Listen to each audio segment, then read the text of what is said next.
Our movement is about replacing a failed and corrupt political establishment with a new government controlled by you, the American people. The establishment has trillions of dollars at stake in this election. For those who control the levers of power in Washington and for the global special interest, they partner with these people that don't have your good in mind. The political establishment that is trying to stop us is the same group responsible for our disastrous trade deals, massive illegal immigration, and economic and foreign policies that have bled our country dry. The political establishment has brought about the destruction of our factories and our jobs as they flee to Mexico, China, and other countries all around the world. It's a global power structure that is responsible for the economic decisions that have robbed our working class, stripped our country of its wealth, and put that money into the pockets of a handful of large corporations and political entities.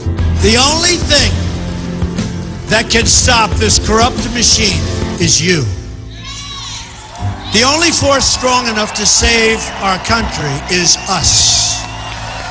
The only people brave enough to vote out this corrupt establishment is you, the American people. I'm doing this for the people and for the movement, and we will take back this country for you, and we will make America great again.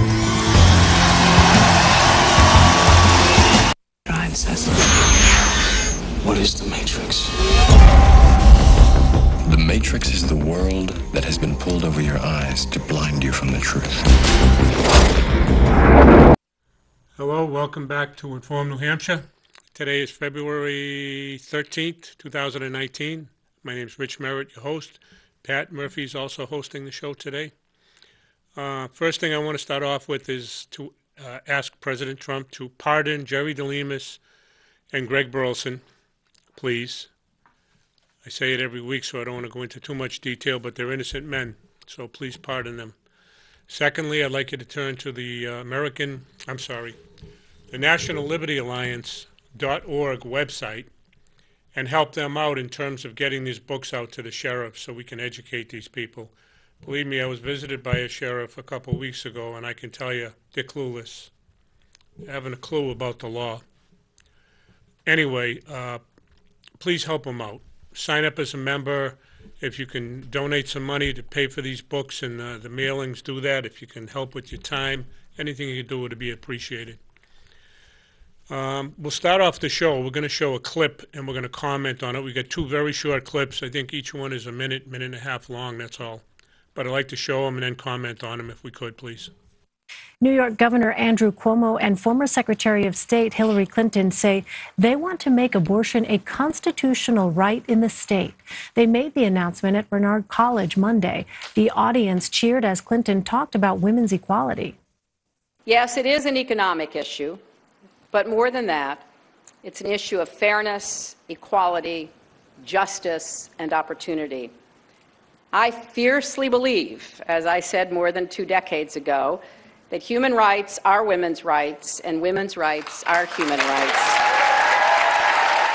And I want to pass this year a constitutional amendment that writes into the Constitution a provision protecting a woman's right to control her own reproductive health. We'll pass it next year. We'll put it on the ballot. We'll write it into the Constitution. Governor Cuomo first made the call for an amendment. You gotta love it. Woman, the right, what did they say? The reproductive health. It hasn't been an issue in millions of years, or however long we've been on this planet. All of a sudden, it's an issue now. You know, we've all allowed, including myself, 60+ million people to die aborted. Okay, I forgot that, you know, if it's a fetus or a, what do they call it, a zygote, it's not alive, it's not human, so it doesn't really matter. I was always under the impression that if you put a human male sperm with a human female egg, you get a baby, a human being. So if you kill it in the first trimester or the second or the third, it doesn't matter. But what happened was the lawyers got together in a courtroom with Roe v. Wade. They started convincing the jury, who's been dumbed down over the last 100 years, about, well, it's not really alive. Well, it's not up to lawyers and doctors or anyone else to determine if it's alive. It's up to we the people, collectively. Not a group of people segregated in a courtroom, but us. That's why we call it a jury, and that's why you can be sentenced to death, because we agree to that. But not in a courtroom by lawyers and judges who are trying to sway people. You got any comment on that, Pat, that video? Well, I think that if you look at Mario Cuomo, he's just proof that you can be the most severely damaged spermatozoa in a human body and win the race to the egg. What a total, absolute disgrace. Yeah. And I'd like to know mankind, that you can come out, you can dress up the trade center in the pink color or what it is and cheer for no restriction on abortion whatsoever, even at birth, literally. It's beyond human imagination. This is what we've got infesting our government at multiple levels. Well, we've lulled ourselves into a false sense of security, me included, by the way. I'm not pointing fingers here, but what has happened since 1972, since Roe v. Wade, is basically genocide. 60+ million abortions. 60 million. That's 1 out of every 6 people in the United States since 1972 has been eliminated. 1 out of 6. Gone. Okay, they're not here. They're not born, so they're not here. We're not using this as birth control. Anyway, if we could see the second clip, I'd appreciate it. Thank you, Brandon. New York Governor Andrew Cuomo lit up the One World Trade Center spire in pink to celebrate his radical expansion of abortion in New York. That's this week's Speak Out segment.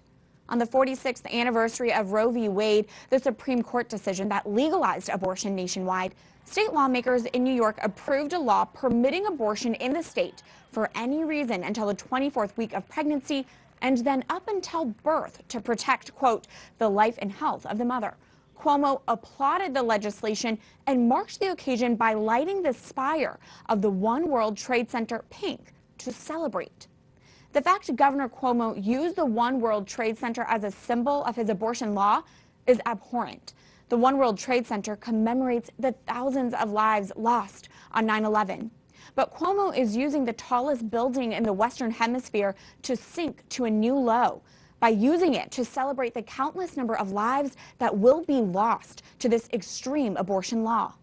This action to honor abortion stands in sharp contrast to New York's efforts to honor 11 expectant mothers and their unborn children who died in the terrorist attacks on September 11th, 2001. The National September 11th Memorial and Museum includes 11 unborn children on its list of those who lost their lives that day. These precious lives are remembered alongside their fellow victims because their lives were every bit as valuable. While Governor Cuomo is lighting up the New York sky, let us pray he comes to see the light of truth and life, and one day use his leadership for good. Okay, something very, very important. It really irks me. They said in the beginning of the video that Roe v. Wade legalized abortion nationwide. Roe v. Wade did squat, okay? It did squat. And I hope everybody in America hears this from me, because an opinion of the Supreme Court is just that, an opinion of the Supreme Court. Mm-hmm. That decision affected Roe and Wade, and that's it. Two people.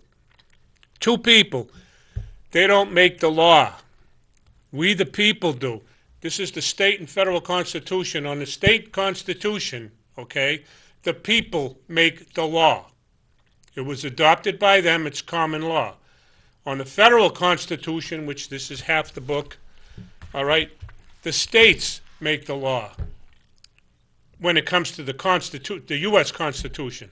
The federal government has no control. They're a product of it. But to say that a Roe v. Wade is the law, It isn't the law. The law, and I want to say this very clearly, is, and the government, this is the government's primary function, primary. There is nothing more than it. The protection of life, liberty, and property.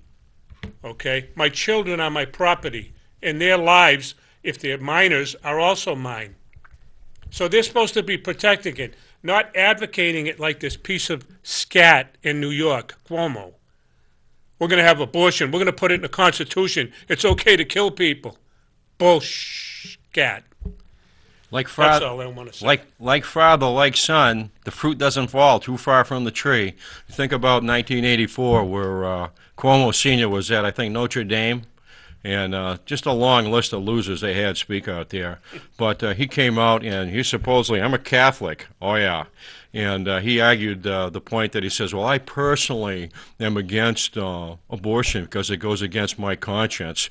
But as a political figure, you know, based on the Constitution, I really can't, I can't fight this. So he takes that stand. It sort of became an argument for people that were supposedly Catholic, that there isn't anything you can do about it. You know, you can avoid it yourself, but you can't have anything to do with making it illegal, which is, it's murder. And you look at these people now, and they're talking about literally killing the child at birth, or even, as in the case of Virginia, after the child is born.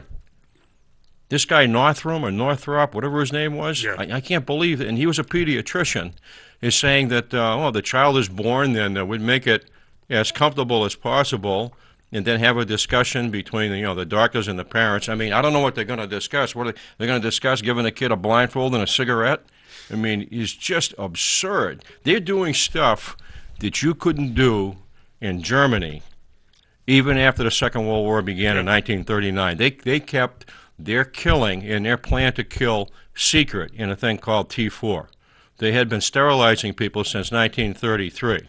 The mentally insane, people that had congenital diseases, and they started as a slow process and experimented with different chemicals and x-rays, but they decided that they would kill probably about 1935. They knew you were going to empty their hospitals in preparation for war, but they wouldn't start to kill, euthanize, until the war began, and then they would keep it secret. These guys are right out in the open saying, we have this right to exterminate up to the moment of birth and even after they're born.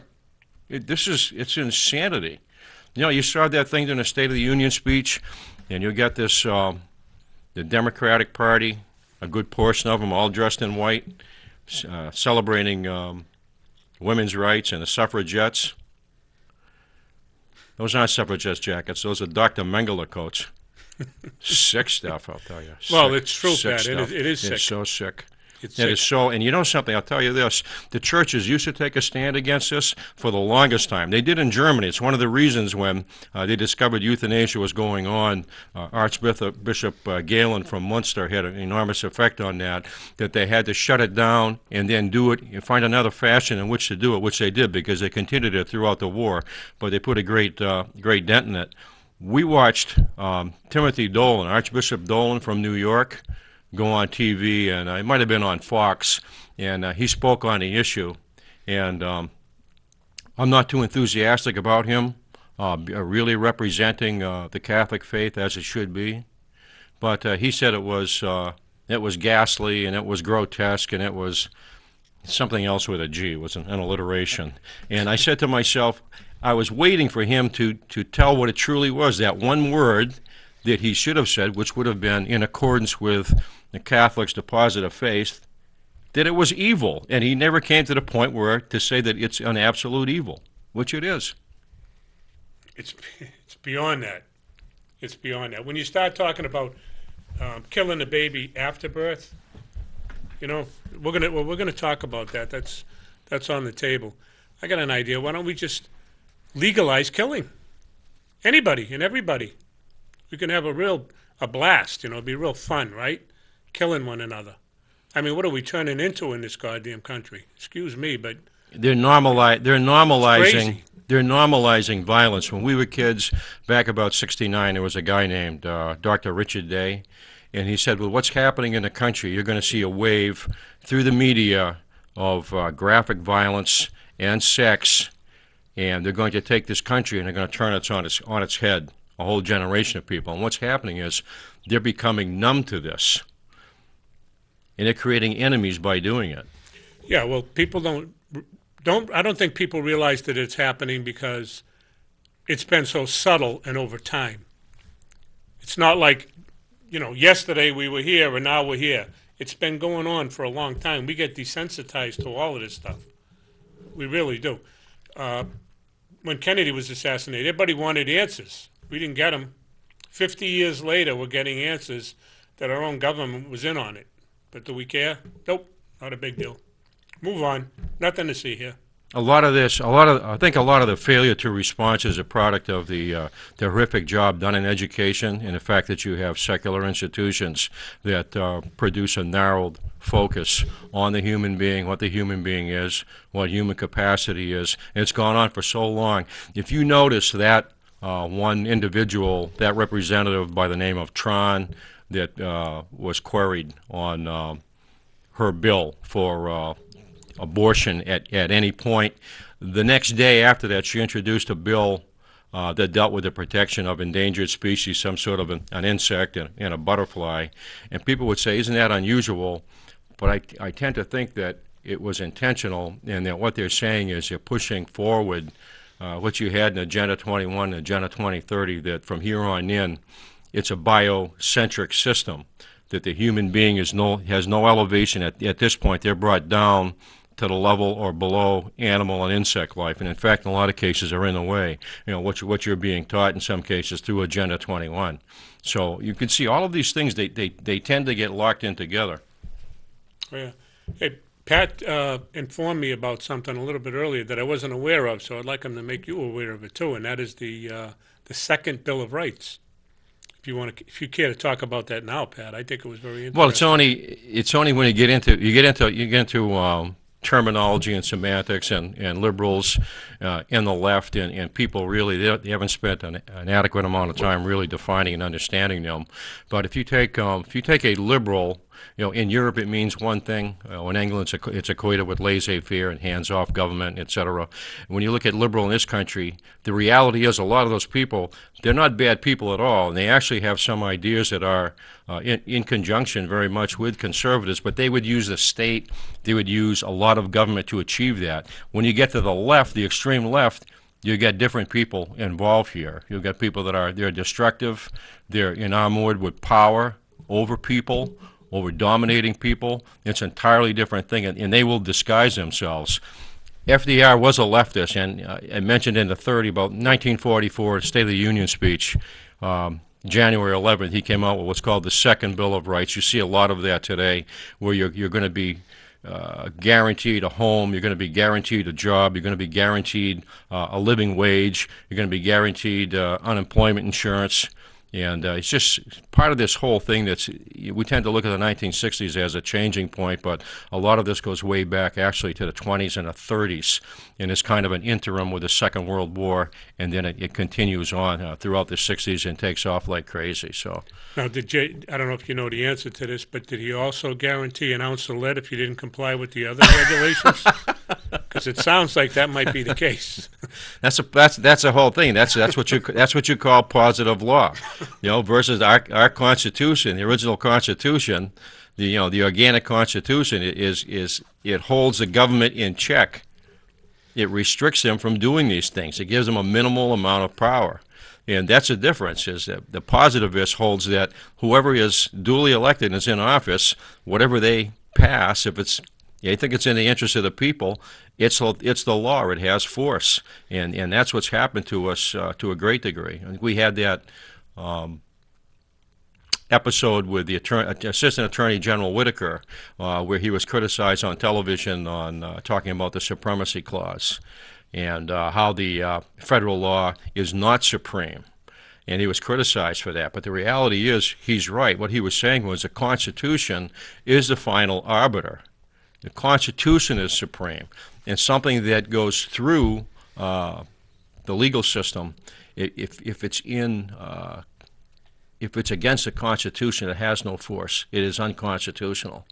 So Null and void. You have to really concentrate on these things and make an attempt to understand them, because it's the legalese and the language and the semantics can be confusing. Well, we try to point out to people, I talk about the Constitution a lot. The Constitution is not dead. It's alive. Not well, but it's alive. It's on life support. And the reason that we talk about it the way we is because we want people to understand that in order for it to come back or be alive, be resurrected, the people have to get up and stand up. It's your law. It's yours. State and federal, it's yours. You have to stand up and make sure that these people toe the mark. Otherwise, it is dead. Now, based on the Bundy situation, what I observed, these are just my own personal observations. I've seen the Constitution, or rather the people in the state, the government, spit on the Constitution. But I said, don't bring that Constitution into this courtroom. What do you mean, don't bring it into it? I thought it was the law of the land. I thought it was the supremacy cause. And I'm talking about people in the federal government who were supposed to abide by it. And they're spitting on it. But if you don't know that because you haven't read the Constitution, you have no foundation for it.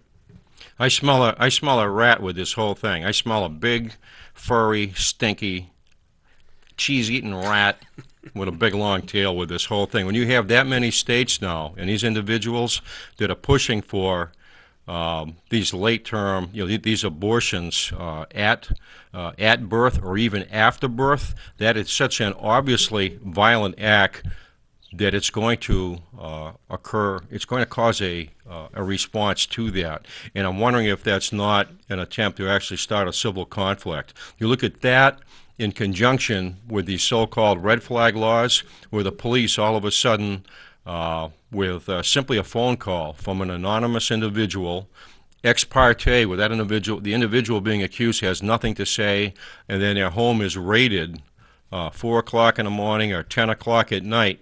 Between those two things, you're stirring the pot, and you're bringing things to a point where the bad guy actually becomes the policeman. And we know, we support the police. We know that the vast majority are great people, men and women, and would be sunk without them. But when you put that combination together between those red flag laws in the way that they're constituted and this form of obvious murder, if that policeman has to protect that clinic while that goes on, or is engaged in that type of a seizure of firearms, which is clearly unconstitutional, and what's happening is you're isolating your policemen, and you're making them look like the bad guys. You're making, for instance, they used to debate this when I talked about Terry Schiavo, and it was the court decided that she was going to have to die, and it pulled out her tube, and she would dehydrate and choke to death, and you had to have policemen outside that door. Well, what's the difference between those policemen and a guard at Auschwitz? What's the difference? None. There isn't any. I don't think there's any. And I think there's an attempt to maneuver them into a position to cause conflict between the general population and the police, which is, in other words, it's a revolutionary, it's a Leninist act going all the way back into early 20th century. I will say this, that thank you for putting it, Pat, the way you did, because you said it better than I did, but some of the shows that we've done in the past are exactly for that reason. I have no axe to grind with police and law enforcement. I told you, I've met some cops that I wouldn't give a dime for. Actually, I think I said a nickel. But there's a lot of good cops out there just trying to support their family. But if you don't read the Constitution and understand the law, and you're listening to the people, and I'm telling you this, you have to look it up. The bar is the enemy of the people in America. It's the enemy of the people. That doesn't mean every lawyer out there is Satan. I don't mean that. But the bar is orchestrating this from the top levels down. And if you're being told to do something that's a violation of law, and someone like Pat or myself and a lot of other people out there going, wait a minute, you're violating my right. What are you supposed to do when your rights are being violated and you come crashing through my door and I've got a little child in the house and you're terrorizing that little child? You didn't need to, but you are. Now, they're making you the terrorists, okay? And they're giving you a bad name, and it doesn't have to happen. The people at the top are not in jeopardy. You are, okay? The police are out there. Why do you think I'm saying this? I don't want to see that happen. I don't want to see anybody in a uniform hurt because it doesn't need to happen. But you need to know what the law is. These people that have advocated for killing human beings at birth don't belong in representative government, as far as I'm concerned. And if they're in your respective state, they should do what they can to get rid of them, get them out of government, because they are destructive on a monumental scale. Unless we change education, this is going to continue. As long as you have educrats that are brought up in that system as, guided by the extreme left, you're going to wind up in the same thing constantly. And the whole culture is eroding with all of this. Yeah. These people, the young people, have a very, very narrow focus now. Their focus needs to be far more broadened. And we said this through the teaching of history, Western civilization, that you get a better view of all of this. And all of this has been brought right into a little narrowed focus where they talk about them as though they're the workforce. What, they're to be shaped to fit into a little peg, or a peg that goes into a little hole. Yeah. It shouldn't be anything like that. Education should be real education. We do not have that. And you're starting to see that the lack of response on the part of people right now, they should be out in the streets demonstrating. They should have, with things like Benghazi, with the killing, the murdering of some of our very best people. And their failure to respond is indicative of the fact that mentally, intellectually, ethically, and morally, they've lost a whole heck of a lot. This stuff would have been impossible when we were kids. Absolutely impossible. They would have locked these guys up immediately. Well, I wanted to make a comment about the family courts, because next month we're going to have some people on the family courts on. But to me, it's very important. I've read the constitutions over and over, and I've asked Dan Machado, who I happen to consider an expert on the constitutions, and we haven't found the word family court in the constitutions.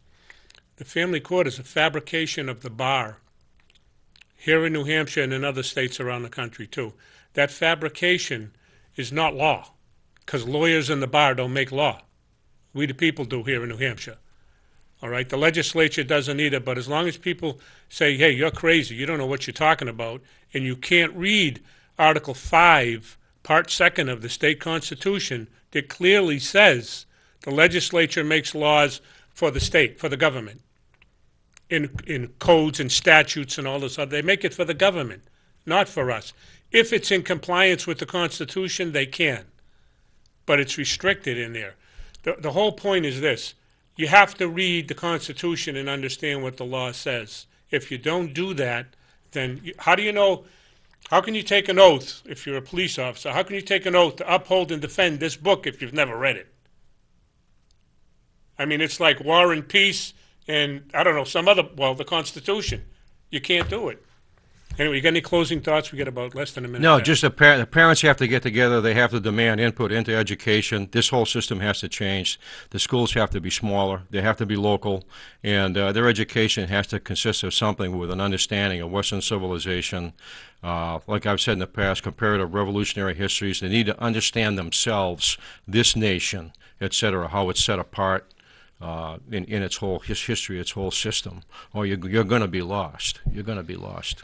All right, well, my closing statement is this to the police out there. I am genuine about saying what I'm saying here, and that I firmly believe that you can save America, the police, if you abide by the law. Now, we, the people, pay your salary. I know that we don't sign your check. That's done by representatives that we authorize, but we do pay your salary, whether it's through taxes or fines and fees. It doesn't matter. We pay it. All right? We're the employers here. We want to see you safe. So I ask people to please read it. With that, I want to thank Pat Murphy, as usual, for being on the show. Ask everybody to please share. We're on Facebook, YouTube. We've got our own website, Inform New Hampshire. Check us out. Comment, if you will. I've been lackadaisical in responding to these comments, but I promise I'll get back on them. Share it. Have a nice day. Thank you.